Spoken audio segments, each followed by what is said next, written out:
Chief Architect can be used for deck design, landscaping, and site plans. Let's begin with the site plan by creating a terrain perimeter.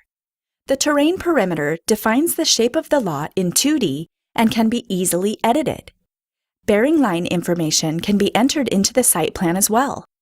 In the terrain specification, I'll set the building pad elevation at 16 inches and turn on the display for the bearing line information. To create the elevation data, you can use an elevation line tool, import from a GPS, or import from a lot survey file. In this site plan, I'll draw a few elevation lines and then generate the terrain contours. In a 3D view, you can see the slope to be used for a walkout basement.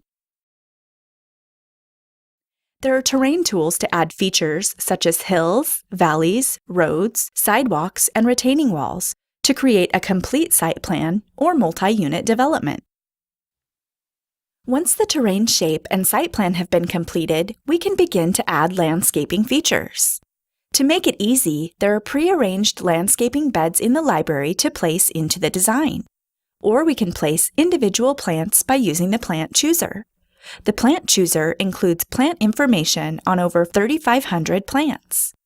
There are several attributes that can be used in a search to find the ideal plants. Let's search for oak. The search results will display on the right side of the screen, which can be displayed by common or scientific name. After placing a plant, open the plant specification and learn detailed information about the plant, including size, sun requirements, and hardiness zone. The hardiness zone maps make it easy to locate the area in which plants live and determine if this type of plant is appropriate for a climate region. Another way to place plants or plant beds is to use the Plant Distribute tool. For this distribution path, I'll place a juniper tree along the fence using a 36-inch spacing. This is a quick way to place plants that you can use to enhance your 3D renderings. To personalize the project for a client, simply take a picture of the lot, import the photo, and use it as the background so that the 3D views show the client's lot, a nice personal touch. Now that the site plan and landscaping are completed, we'll add the final element to the outdoor space, our deck.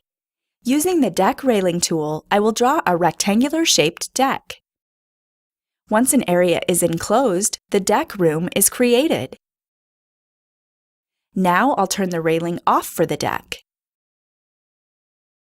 Chief Architect also creates the deck framing automatically, including the supports, even when the deck extends out over a sloped lot. If we expose only the framing layer of the deck, all these elements can be manually modified. For decks, you can get a cut and buy list for your materials, covered more in the cost estimating section of the video.